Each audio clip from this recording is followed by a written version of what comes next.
নমস্কাৰ, মই কস্তুৰী বৰা। মই পুনৰবাৰ আপোনালোকক স্বাগতম জনাইছোঁ কুহিপাত FB পেজটিলে আৰু লগতে স্বাগতম জনাইছোঁ কুহিপাত ইউটিউব চেনেলটিলে। আজি মই আপোনালোকৰ মাজলৈ লৈ আহিছোঁ এটি খুবেই ইম্পৰ্টেণ্ট ভিডিঅ', যি ভিডিঅ'ত মই আপোনালোকৰ লগত শ্বেয়াৰ কৰিবলৈ বিচাৰিছোঁ এবাউট প্ৰডাক্টিভিটি।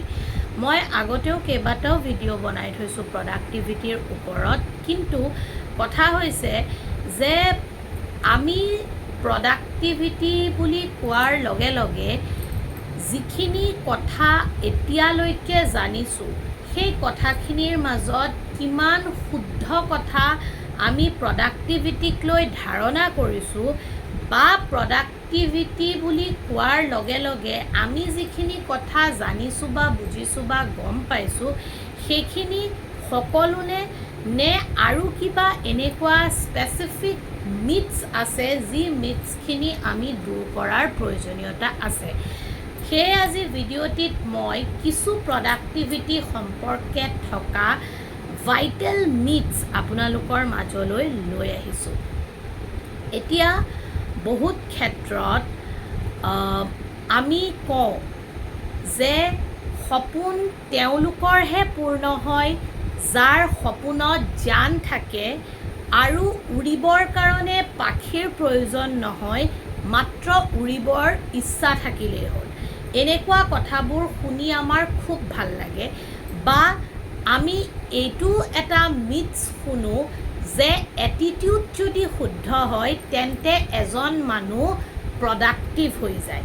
কিন্তু এটা কথা আপোনালোকে কেতিয়াবা অবজাৰ্ভ বা লক্ষ্য কৰিছেনে?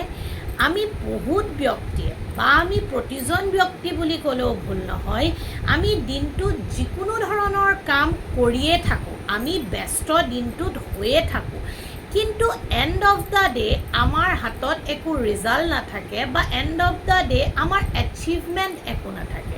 তেতিয়াহ'লে আমি কেনেকৈ প্ৰডাক্টিভ হ'লোঁ? এই সম্পৰ্কে মই বাৰে বাৰে কৈছোঁ, আগত ভিডিঅ' মই কৈ থৈছোঁ, কিন্তু ইয়াত মই অলপ শ্বৰ্টকৈ কৈ যাম। সেয়ে মই মিক্স আকাৰে বস্তুটো আপোনালোকৰ লগত শ্বেয়াৰ কৰিছোঁ।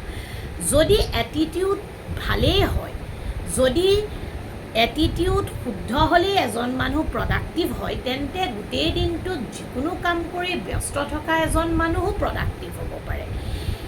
কিন্তু ইয়াৰ লগত আৰু এটা কথা ইম্পৰ্টেণ্ট হৈ পৰে। এতিয়া আমাক যিখিনি মটিভেশ্যনেল স্পিকাৰ্ছ বা যিখিনি ইনফ্লুৱেঞ্চাৰ যোনেই যি নহওক কয়, তেওঁলোকে আমাক এনেধৰণে কয় যে সপোন দেখিলেই আৰু সপোন দেখাৰ পিছত সেই সপোনৰ পিছত দৌৰি কাম কৰিলেই প্ৰডাক্টিভ হয়। কিন্তু যিখিনি ঠাইত আজি হয়তো আমি আছোঁ, ডাঙৰ ডাঙৰ ঠাই, চিটিজ বা বিভিন্ন চহৰ, সেই ঠাইবোৰৰ তুলনাত আজিও ভাৰতবৰ্ষত নাযাওঁৱেই, অসমতে এনেকুৱা বহুত সৰু সুৰা গাঁও আছে য'ত ব্যক্তিয়ে আজিও ষ্ট্ৰাগল কৰি আছে পঢ়া শুনাৰ কাৰণে, স্বাস্থ্যৰ কাৰণে আৰু লগতে খোৱা বোৱা ইত্যাদিবোৰৰ বিভিন্ন কাৰণে। আৰু সেই ক্ষেত্ৰত কেনেবাকৈ আমি এনেকৈ ক'ব পাৰিমনে যে তেওঁলোকে দেখা সপোনবোৰত জান নাই বা তেওঁলোকৰ সপোন দেখা ষ্টাইলটো বা পেটাৰ্ণটো শুদ্ধ হোৱা নাই, সেইকাৰণে তেওঁলোকে এটা জবৰদস্ত লাইফ বা ছাকচেছ পোৱা নাই? আচলতে কথাবোৰ তেনেধৰণৰ নহয়। আমি প্ৰতিজন ব্যক্তিয়ে জানিব লাগিব যে আমি কি সপোন দেখিম আৰু কোনটো সপোন আমাৰ কাৰণে সাকাৰ কৰাৰ কাৰণে পচিবল, বা আমি কোনবোৰ সপোন বা কোনবোৰ কাৰ্যৰ কাৰণে আমি ফিট হয়, বা আমি কোনবোৰ কাৰ্য লাইফত গৈ এচিভ কৰিব পাৰোঁ।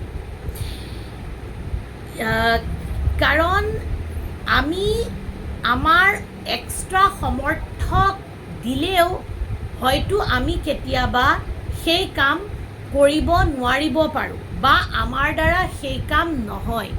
কাৰণ প্ৰতিজন ব্যক্তিকে শুভাংশু শুক্লা বা তেনেকুৱা ধৰণৰ ষ্টেট লেভেলৰ প্লেয়াৰৰ নিচিনাকৈ খেলি গৈ নাম কৰাৰ প্ৰয়োজনীয়তা নাথাকে বা তাৰ কোনো দৰকাৰো নহয়, কাৰণ প্ৰতিজন ব্যক্তিৰ মাজত থকা পটেনচিয়েলিটি আৰু কেপাবিলিটি বেলেগ বেলেগ।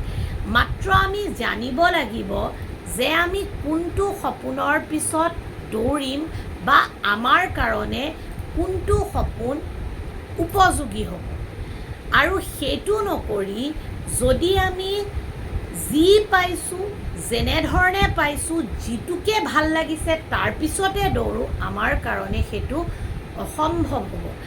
কাৰণ যিকোনো এটা লক্ষ্যত উপনীত হ'বৰ কাৰণে সেই লক্ষ্য পাবৰ কাৰণে ৰাস্তাৰো প্ৰয়োজন হয়, আৰু সেই ৰাস্তাত অতিক্ৰম কৰিবলৈ আজিৰ শব্দৰে যদি মই কওঁ, আমাক ৰিচৰ্চৰো প্ৰয়োজন হ'ব। কাৰণ মই অলপ আগত ক'লোৱেই, আজি আমি ডাঙৰ ডাঙৰ চিটিজ বা মানে চহৰত যোন আছোঁ তেওঁলোকে অপৰচুনিটি বহুত পায়, কিন্তু যিসকলে আজি গাঁৱত আছে, যিসকল আজি সৰু সৰু ঠাইত আছে, তেওঁলোকে আজিও ইলেক্ট্ৰিচিটিৰ কাৰণে ষ্ট্ৰাগল কৰে, তেওঁলোক আজিও খাদ্যৰ কাৰণে, মেডিকেলৰ কাৰণে, শিক্ষাৰ কাৰণে ষ্ট্ৰাগল কৰে। সেইকাৰণে সপোন দেখিলেই নহ'ব, মানে এটা মঞ্জিল থাকিলেই নহ'ব, সেই মঞ্জিলত যাবৰ কাৰণে এটা ৰাস্তা লাগিব, অপৰচুনিটি লাগিব।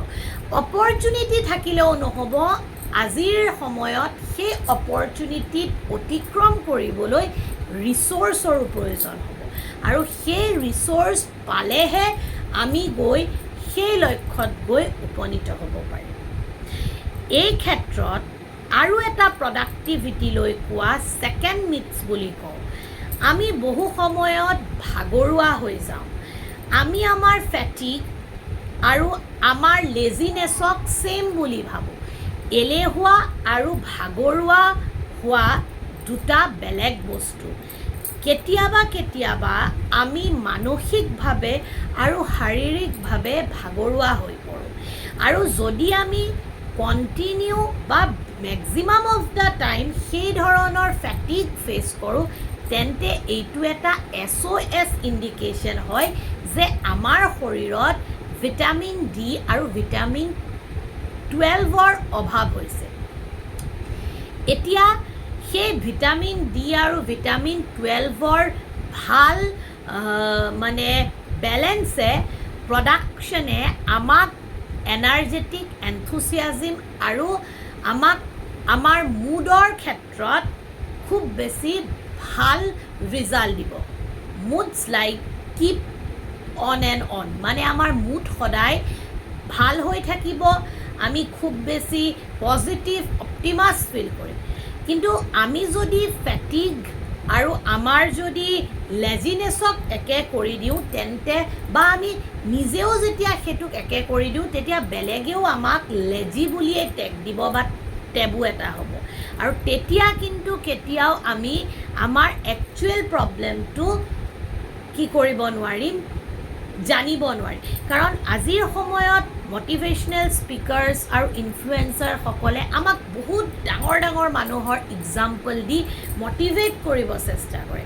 কোনোবাই ক'ব পাৰে সাবিত্ৰী বাই ফুলে আগৰ সময়ত 7 কিলোমিটাৰ খোজকাঢ়ি গৈ ল'ৰা ছোৱালীক পঢ়াইছিল, তেওঁ যি কৰিছিলে সেইটোৰ কাৰণে তেওঁলৈ শতকোটি প্ৰণাম। কিন্তু সেইটো যে চবেই কৰিব পাৰিব আজিৰ সময়ত, তাৰ কোনো গেৰেণ্টি নাই, বিকজ আজিৰ সময়ত আমি তেনেকুৱা নিউট্ৰিশ্যনছ নাপাওঁ, আমি তেনেকুৱা ফুড কনজিউম নকৰোঁ, আমাৰ লাইফষ্টাইল বেলেগ, আমি বেলেগ ধৰণে নিজক সজাইছোঁ, নিজৰ লাইফষ্টাইল মিলাইছোঁ।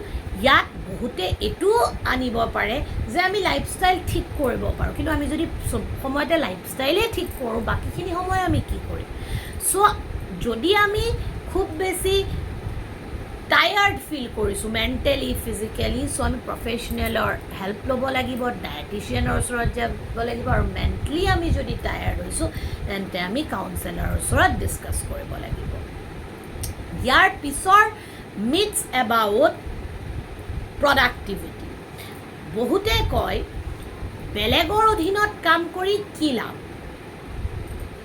নিজৰ সপোনবোৰ পূৰ্ণ হ'বলৈ সময় দিয়াটো উচিত। নিজে কিবা কৰা, ষ্টাৰ্টআপ, আজিৰ সময়ৰ ট্ৰেণ্ডিং ৱৰ্ড, ষ্টাৰ্টআপ কৰা, এণ্টাৰপ্ৰেনাৰশ্বিপ কৰা, এই শব্দবোৰ বিৰাট শুনিবলৈ ভাল লাগে। চবেই যদি ষ্টাৰ্টআপেই কৰে, আৰু লগতে আজিকালি বিজনেছ গুৰুবোৰো আহি গৈছে, তেওঁলোকে কয় আজি যদি এইটো ষ্টাৰ্টআপ কৰি লোৱা, আজিৰ পৰা 2 বছৰৰ পিছত তুমি ইমান টকাৰ মালিক।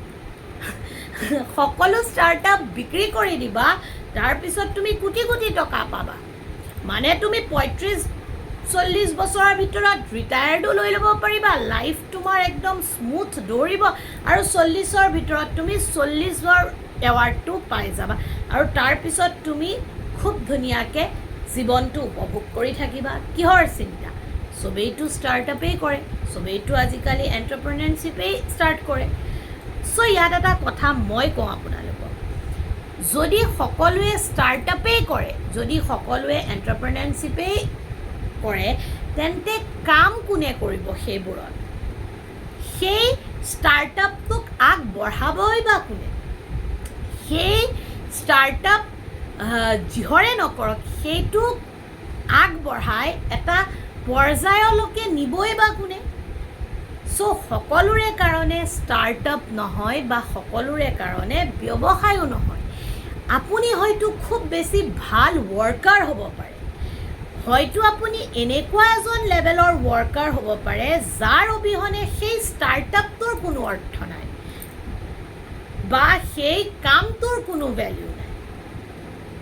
আৰু এনেকুৱা যিসকল ব্যক্তি আছে তেওঁলোকক গট চিটেন বুলি কোৱা হয়, লিঞ্চপিন। এটা কোম্পানী, এটা ব্যৱসায়ৰ লিঞ্চপিন হ'বলৈ চেষ্টা কৰক। এটা অৰ্গেনাইজেশ্যন, ইনষ্টিটিউট, চেণ্টাৰ এটাৰ লিঞ্চপিন হওক। লিঞ্চপিন হৈছে এটা এনেকুৱা অংশ যি গাড়ী আৰু চকা দুয়োটাকে বান্ধি ৰাখে, মানে পিন কৰে, যাৰ অবিহনে চকাও কাম নকৰে বা গাড়ীখনো চকাৰ লগত খাপ নাখায়। চ' সেই লিঞ্চপিনটো হ'ব চেষ্টা কৰক। সেনেকুৱা কাম, সেনেকুৱা এক্টিভিটিৰো এক বেলেগ মাদকতা আছে। আপোনালোকে মান্থলি পইচা পাব, পেইড লিভ পাব, ভেকেশ্যন এনজয় কৰক, সেইবোৰো এনজয় কৰক। সেইবোৰৰো এটা বেলেগ লেভেলৰ ছেটিছফেকশ্যন আছে। চ' আল্টিমেট চব কাম চবৰে কাৰণে নহয়। মিটছ এবাউট ফ'ৰ্থ, যে ৰাতিপুৱা উঠক, জল্দি দিনটো আৰম্ভ কৰক, গোটেই কামখিনি শেষ কৰিব পাৰিব। আপুনি ছাকচেছফুলো তেনেকৈ হ'ব পাৰিব যদি আপুনি সময়ক ভেলিউ দিয়ে, যদি আপুনি নিজৰ কামখিনি মানে কি কৰিব পাৰে, ৰাতিপুৱা উঠিয়ে শেষ কৰি সময় বচাব পাৰে। ভাল কথা, এইটো মই নকওঁ যে বেয়া কথা। ঠিক তেনেদৰে মই এইটোও নকওঁ ষ্টাৰ্টআপ কৰাটোও বেয়া কথা বা এণ্টাৰপ্ৰেনাৰশ্বিপ লোৱাটো বেয়া কথা, মই সেইটোকো ছাপৰ্ট কৰোঁ। কিন্তু তাত ডিছক্লেইমাৰ এটাই যে চব বস্তু চবৰ কাৰণে নহয়। আপোনাৰ কাম কোনটো, আপুনি কেনেকুৱা এজন ব্যক্তি, তাৰ ওপৰত নিৰ্ধাৰিত হ'ব আপোনাৰ কি কৰ্ম। কিছুমান মানুহ চাবচোন কেৱল আৰ্টিষ্টিক হয়, ক্ৰিয়েটিভ হয়, তেওঁক দেখিলেই, তেওঁৰ লগত ইণ্টাৰেক্ট কৰিলেই জানা যায় যে তেওঁ কি কামৰ কাৰণে হয়। বা কিছুমান ব্যক্তি কেৱল আমাৰ নিচিনা কাম কৰাৰ কাৰণেও হ'ব পাৰে, কনচালটেণ্টো হ'ব পাৰে। কিছুমান ব্যক্তি লগত কথা পাতি আপুনি আপোনাৰ লাইফৰ আচল মটিভ, আচল প্ৰব্লেমো আপুনি ছল্ভ কৰিব পাৰে। চ' তেনেকুৱা। চ' ৰাতিপুৱা কোনোবা উঠিল বুলিয়েই, ৰাতিপুৱা সময় ছেভ কৰিলে বুলিয়েই তেওঁ যে প্ৰডাক্টিভ হ'ব সেইটো নহয়। কাৰণ প্ৰত্যেকটো কাম কৰিবৰ বাবে বা প্ৰতিটো কাম হ'বৰ কাৰণে কেৱল আপুনি সোনকালে উঠি টাইম ছেভ কৰি পেলাই সেই কামটো জল্দিকৈ কৰিলেই নহ'ব। আপোনাৰ চাৰ্কিডিয়াম ৰিদম, মই অলৰেডি এইটোৰ ওপৰতো আগতে ভিডিঅ' বনাইছোঁ, বায়'লজিকেল ক্লকৰ মতেহে আপোনাৰ প্ৰডাক্টিভিটি এনহেঞ্চ হয়। ইম্প্ৰুভ হয় বা হাই প্ৰডাক্টিভিটি থাকে। কিছুমান ব্যক্তিৰ কাৰণে ৰাতিপুৱা 5টাৰ পৰা দুপৰীয়ালৈকে হাই প্ৰডাক্টিভিটি থাকিব পাৰে, দুপৰীয়া in the chance mid of the 12। তাৰপিছত তেওঁৰ প্ৰডাক্টিভিটি আকৌ গিৰিব পাৰে, তেওঁ আকৌ ল' হ'ব, আকৌ তাৰ পিছত হয়তো ইভিনিং আকৌ উঠিব পাৰে। কিন্তু কিছুমান মানুহৰ কাৰণে গোটেই ৰাতিপুৱাৰ পৰা মিড 12লৈকে প্ৰডাক্টিভিটি লেছ থাকিব পাৰে, ইভিনিঙৰ পৰা ৰাতিলৈকে হাই হ'ব পাৰে। আৰু কিছুমানৰতো একদম ৰাতিৰ পৰা মানে ৰাতিপুৱা মুহূৰ্তলৈকে প্ৰডাক্টিভিটি হাই হ'ব পাৰে। চ' প্ৰতিজন ব্যক্তিৰে নিজৰ কামটো কেনেধৰণে কোনটো সময়ত কৰিলে হাই তেওঁলোকে প্ৰডাক্টিভিটি দিব পাৰিব সেইটো কেৱল তেওঁ জানিব। আৰু সেইমতে প্ৰত্যেকজন ব্যক্তিয়ে নিজৰ চাৰ্কেডিয়াম ৰিডম আৰু বায়'লজিকেল ক্লক অনুসৰি নিজৰ কামবোৰ কৰিব লাগে। ইয়াৰ পিছত আৰু এটা মিক্সাৰ হয়, আমি কওঁ যে আমি যিকোনো এটা কাম মানে কৰিলেই সেই কামটো আমি কৰি ল'ব পাৰিম বা কষ্ট কৰিলেই আমি কামটোত ছাকচেছফুল হৈ যাব পাৰিম। চাওক, প্ৰতিটো সময়তে মানে এইটোৱে কথা যে প্ৰতিটো কামৰে এটা নিৰ্দিষ্ট সময় থাকে। যেনেকৈ সমুদ্ৰত ধুমুহা আহিলে মাছ মাৰিবলৈ নাযায়, ঠিক তেনেদৰে জল্দি বিয়া হ'লে সদায় ভাল নহয় বা জল্দি বিয়া হোৱাটো ভাল নহয় বা বেছি বুঢ়া বয়সত এডভেঞ্চাৰ কৰিলেও খুব বেছি ভাল নহ'ব পাৰে। কথাবোৰ তেনেকুৱা ধৰণৰ। যদি চব বস্তু চব সময়ৰ কাৰণে হ'লহেঁতেন তেন্তে প্ৰতিজন মানুহে চব সময়তে যিকোনো কৰিলে। মই ইয়াৰ কাৰণে আপোনাক এইটো কোৱা নাই যে আপুনি ঘৰৰ স্কোপ উলিয়াই লওক, কুণ্ডলী দেখাই কাম কৰক, সেইটো নহয়।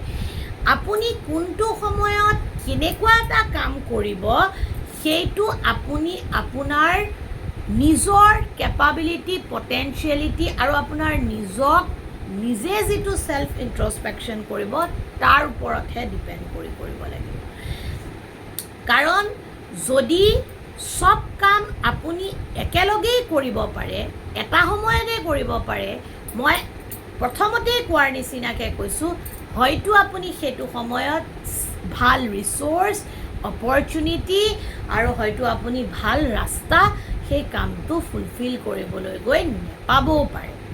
কাৰণ কথাটো এনেকুৱা হয় যে আমি যদি কেতিয়াবা কিবা এটা কাম হাতত লওঁ আৰু হাতত লোৱাৰ পিছত সেই কামটো কৰিবৰ কাৰণে আমি আগতীয়াকৈ সেই কামটোৰ প্ৰতি এক্সপিৰিয়েঞ্চ এৱাৰ নহওঁ বা আমাৰ সিমানখিনি সেই কামটোৰ প্ৰতি নলেজ নাই, তেন্তে সেই কামটোৱে কেনেকৈ আপোনাক মেক্সিমাম প্ৰডাক্টিভিটি দিব।